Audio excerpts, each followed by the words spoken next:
Hey everyone, welcome back to the channel. Get ready. Today we dive into something truly wild. Political landscape a jungle now? Oh, just you wait. We're going on a safari through history, right into the White House, to uncover the weirdest, wildest, most unbelievable pets that ever called 1600 Pennsylvania Avenue home. Animals you would not expect near the Oval Office. Think politics is wild?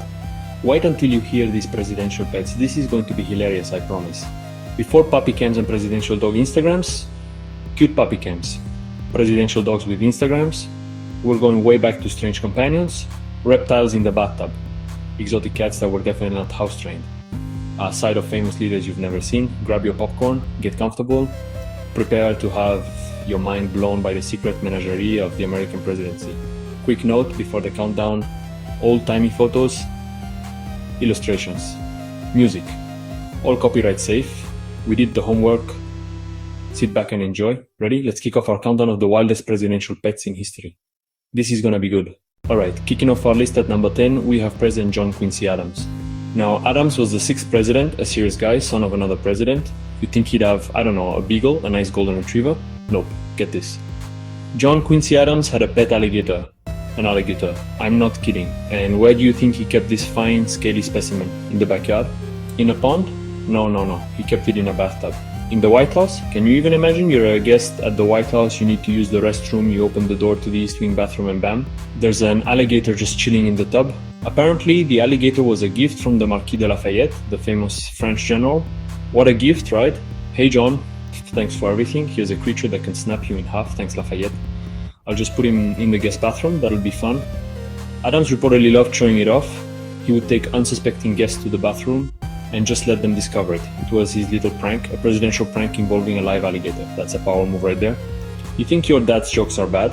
At least he doesn't use a reptile from the Cretaceous period as a punchline. Imagine the Secret Service briefing for that. Alright, Johnson, you're on guard duty for the president. Peterson, you've got the first lady. And Miller, you're on alligator watch. Don't let it eat the French ambassador. Honestly, I have so many questions.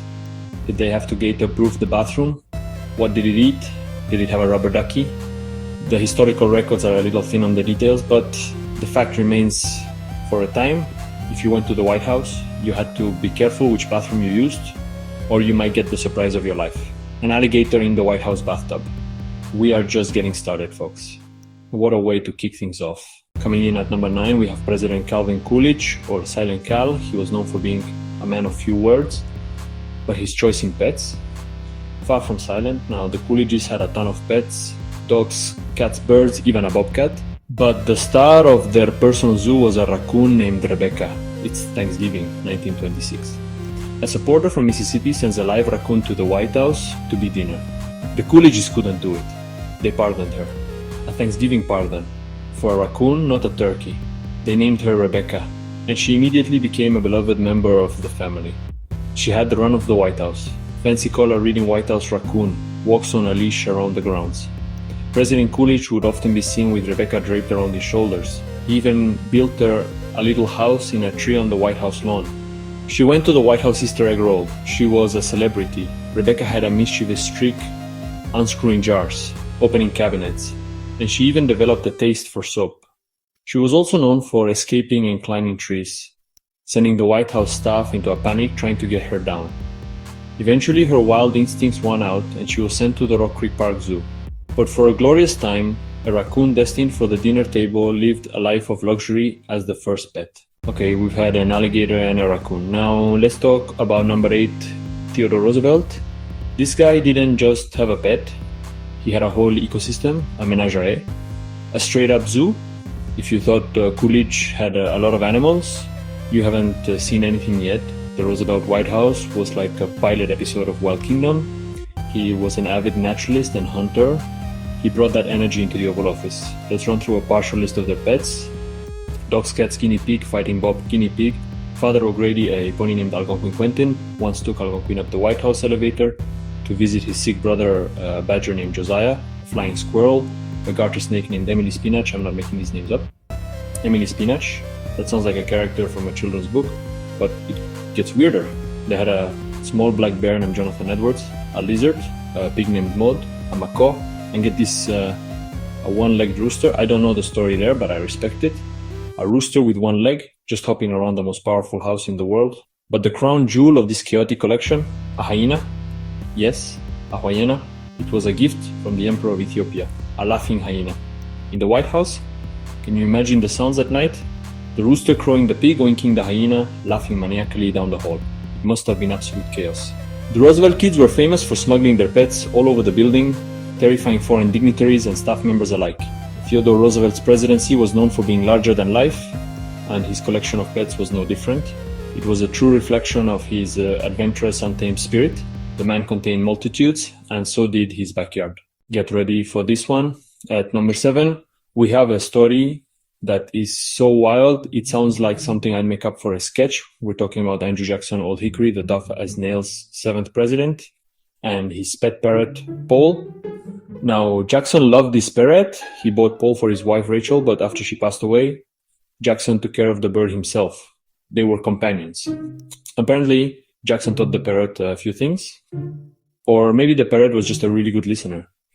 Here's the thing about Paul, it could talk. And not just Polly won a cracker. According to legend, Jackson, a man known for his colorful language, had taught his beloved parrot how to swear, like a lot. The bird had a sailor's vocabulary. It could curse a blue streak. Picture Jackson in his study, ranting about political enemies, and a little green parrot in the corner, just soaking it all in. Fast forward to 1845. Andrew Jackson dies. A huge state funeral is held. It's solemn and respectable. Dignitaries are there. The public is mourning. A minister is giving a eulogy for the great former president. Paul is in attendance to say goodbye, and he starts getting agitated. And what does Paul do in the middle of this somber funeral? He starts swearing. Loudly. I'm talking about a stream of obscenities that would make a sailor blush, echoing through the funeral service. The parrot squawks profanity so loudly it must be removed. Can you imagine escorting a cussing parrot out of a president's funeral? Reverend William Menifee Normand later wrote the parrot let loose perfect gusts of cuss words, shocking the mourners into silence. Only Andrew Jackson could have a pet so loyal it would curse out his own funeral. Alright, moving on to number 6. This one isn't as dangerous as an alligator or as loud as a swearing parrot, but it's just weird. We're talking about Herbert Hoover, the 31st president. Hoover was in office during the Great Depression, a very serious and difficult time. So maybe he needed a pet that was a little unconventional to lighten the mood. And what did he choose? An opossum. Yes, an opossum. That's the one that plays dead and has that creepy tail. Now, this wasn't just some random opossum that wandered onto the White House lawn. This opossum was found by the White House staff, and they were going to, get rid of it. But Hoover's son, Alan, stepped in and decided to adopt it. They named him Billy. And Billy the opossum became an official White House pet.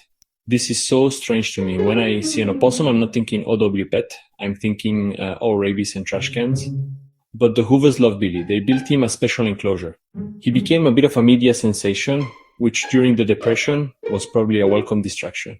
Newspapers would report on Billy the opossum's life at the White House. He was a celebrity.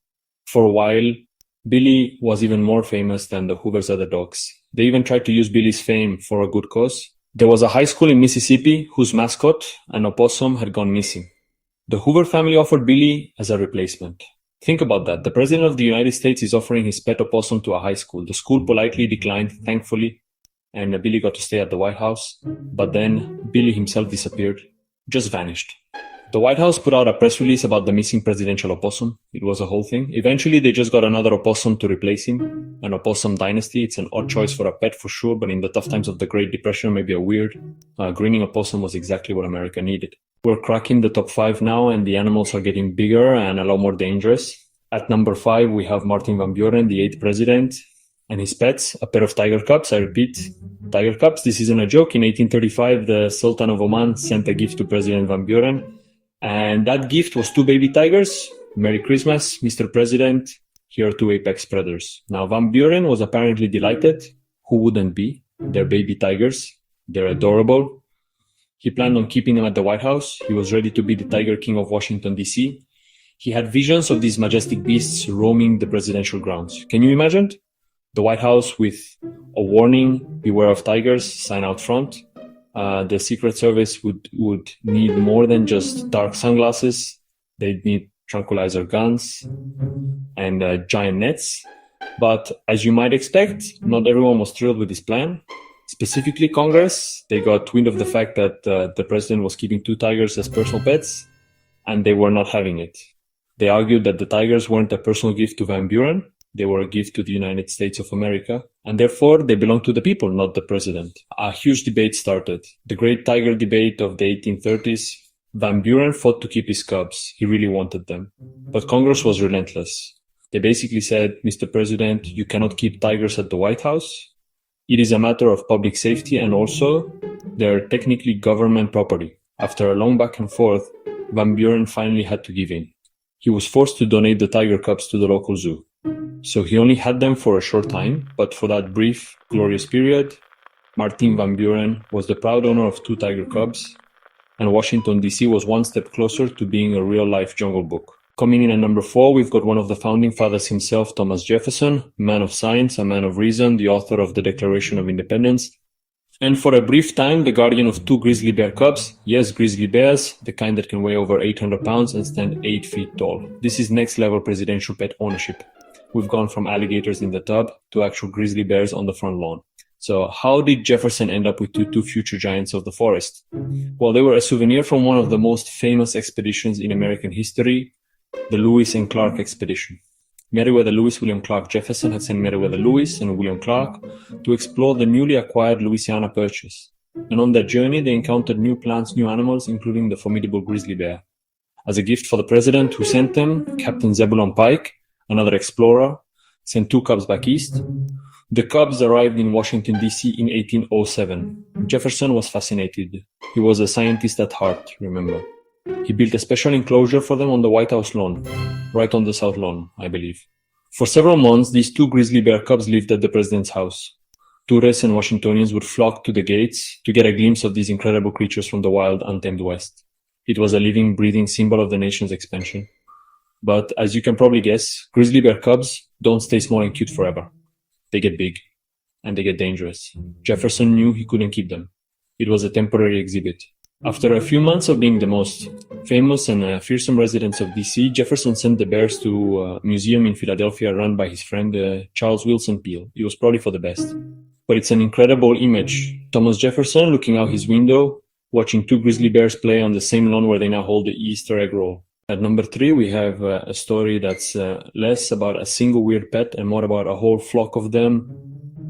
And for a very patriotic reason, we're talking about Woodrow Wilson and his sheep. That's right. During World War I, the White House lawn was turned into a pasture for a flock of efficient sheep. It's a surreal image, but it was all part of the war effort on the home front. Manpower was scarce. Many young men were overseas fighting, including White House groundskeepers. To save on labor costs for mowing the massive lawn, President Wilson brought in a flock of sheep to graze, the ultimate eco-friendly lawn mowers, but it gets better. The sheep, led by a tobacco-chewing ram named Old Ike, also helped raise money for the Red Cross. How? When it came time to shear the sheep, they auctioned off the wool. White House wool sold for ridiculously high prices. People paid top dollar to support the war and own a piece of presidential history. In total, the flock raised over $52,000 for the Red Cross. It was a brilliant bit of public relations and a real contribution to the war effort. It showed everyone, right up to the president, was doing their part. So while a flock of sheep might not be as exotic as a tiger or a bear, the sight of them grazing on the White House lawn during a world war is one of the most unique images in presidential pet history. Extended conclusion about the uniqueness of the sheep story and its place in presidential pet history. You thought we were done with alligators, didn't you? You thought John Quincy Adams had the market cornered on reptilian bathroom guests? Well, think again. Coming in at number 2 is President Benjamin Harrison, the 23rd president, who apparently looked at Adams' pet choice and said, "Hold my beer, I'll take 2. That's right. Harrison also had pet alligators at the White House. This is becoming a trend. Now, Harrison's alligators weren't kept in a bathtub, as far as we know. No, Harrison kept his pair of gators in the White House conservatory. This was a big, beautiful greenhouse attached to the main building.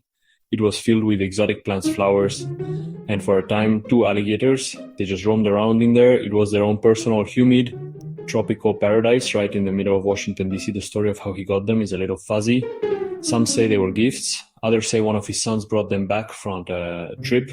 Whatever the origin, they became a fixture of Harrison's White House. Apparently, the staff was terrified of them. I mean, can you blame them? You go in to water the orchids, and there's a prehistoric lizard staring back at you. One staff member was reportedly so scared he shimmied up a pole to get away from one of them. This just boggles my mind. Why alligators? What is the appeal? Were they a status symbol in the late 19th century? Oh, you have a dog. That's cute. I have a pair of cold-blooded predators living in my sunroom. It's such a specific and bizarre choice for a pet. 2 presidents did it. Makes you wonder what other weird pets are lurking in the history books. But having alligators loose in the conservatory, that's definitely worthy of our number 2 spot. And here we are. The number 1 weirdest, wildest, and most heartwarming presidential pet story of all time. It involves one of our greatest presidents, Abraham Lincoln, and a turkey. But this isn't just any turkey. This is the turkey that started a beloved White House tradition. The story goes that in 1863, a live turkey was sent to the Lincoln family to be prepared for their Christmas dinner, standard stuff. But Lincoln's young son, Tad, about 10 years old, grew incredibly attached to the bird. He named him Jack. He started treating Jack not as dinner, but as a pet. He would lead him around the White House grounds on a string. He taught the turkey to follow him. Tad and Jack became inseparable buddies. So when the time came for the White House chef to prepare the Christmas feast, Tad was horrified. Tad burst into his father's cabinet meeting, crying, begging for the turkey's life. He pleaded, he's a good turkey. He shouldn't be killed. He made a passionate case for a presidential pardon.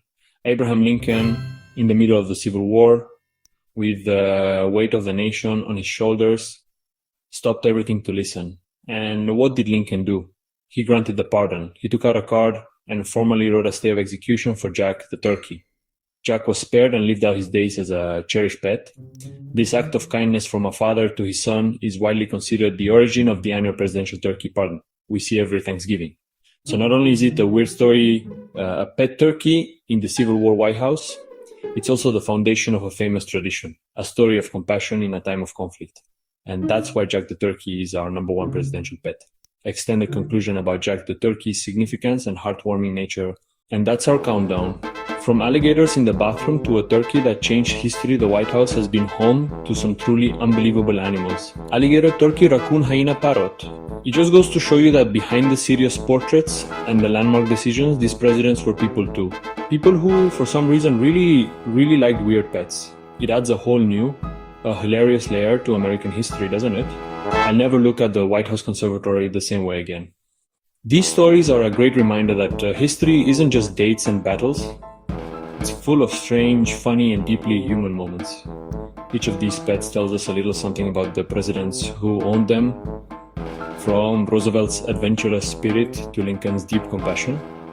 If you're enjoying these wild presidential pets, don't forget to like, subscribe, and hit the bell for more curious stories. If you think politics is wild today, just wait until someone brings a pet tiger to the White House. Thanks for watching. 10-minute story. Every day, a new pill of curiosity.